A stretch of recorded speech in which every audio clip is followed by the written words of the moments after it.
जो आरोप लग रहे हैं उस पर अपनी बात रखता, लेकिन हाउस अव्यवस्थित हो गया।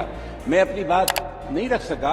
परिवार पे, मेरे घर पे प्राणघातक हमला किया गया, शीशे तोड़े गए, गाड़ियां तोड़ी गई, कुर्सियां तोड़ी गई। एक सांसद सुरक्षित नहीं है तो आम आदमी सुरक्षित कैसे होगा? मैं नहीं कहूंगा। मैं कल जो कुछ कह चुका मिला करके जनतंत्र में अगर मेरी बात से किसी को नाइत्तेफाकी थी तो कोर्ट जा सकते थे। अपनी बात कहने के तमाम रास्ते थे, प्रदर्शन कर सकते थे, लेकिन कुल मिलाकर के मेरे परिवार पर, मेरे घर पे जो कातिलाना हमला हुआ, कुर्सियां तोड़ी गई, मेज तोड़ी गई, फर्नीचर तोड़ा गया, गाड़ियां तोड़ी गई, तो कुल मिलाकर के जो खरगे जी का मतलब था वो यही था कि साहब किसी सांसद के घर पे अगर इस तरह का हमला होता है तो निंदनीय है और उसकी समुचित सुरक्षा व्यवस्था सुनिश्चित की जाए।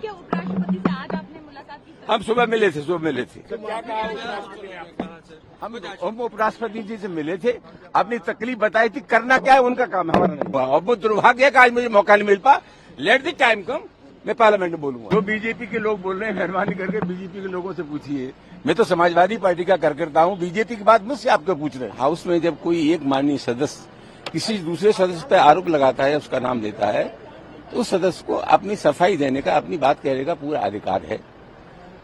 माननीय सभापति जी ने कृपा पूर्वक मेरा नाम पुकारा और मैं चाहता था कि जो आरोप लग रहे हैं उस पर अपनी बात रखता, लेकिन हाउस अव्यवस्थित हो गया। मैं अपनी बात नहीं रख सका। मेरी कोशिश होगी कि अगली बार जब हाउस हो तो मैं अपनी पूरी बात संसद में कहूँ। आज आप वाइस प्रेसिडेंट से भी मिले हैं, तो क्या मुद्दा आपने रखा, क्या बात हुई? कुल मिलाकर के उत्तर प्रदेश में अराजकता है। मेरे परिवार पे, मेरे घर पे प्राणघातक हमला किया गया, शीशे तोड़े गए, गाड़ियां तोड़ी गई, कुर्सियां तोड़ी गई। हमने उपराष्ट्रपति जी मिले थे और उस दहशत के माहौल में आप समझ सकते हैं कि क्या स्थिति होगी। जब एक सांसद सुरक्षित नहीं है तो आम आदमी सुरक्षित कैसे होगा? आखिरी सवाल की, क्या जिस तरह से आप पर लगातार माफी के लिए दबाव बन रहा है, दबाव बनाया जा रहा है, आपका क्या कहना? अब तक जितना बचा था, कुचा था, जो कुछ मेरे पास था, मैंने सब आप लोगों को कह दिया।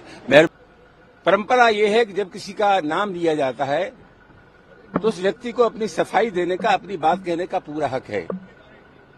सभापति जी ने मेरा नाम पुकारा, मैं अपनी बात रखना चाहता था, लेकिन हाउस अव्यवस्थित हो गया, जिसके चलते मैं अपनी बात नहीं रख पाया था।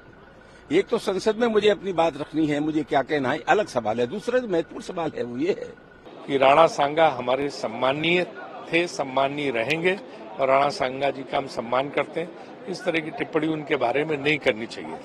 और इसके बाद खरगे जी ने जो बात कही कि वो बिल्कुल हम उनका सम्मान करते हैं, गलत टिप्पणी है। लेकिन किसी का घर गिरा देना, जला देना, वो काम भी उचित नहीं है। इतना ही उन्होंने कहा था, इस पर विवाद बेवजह हुआ।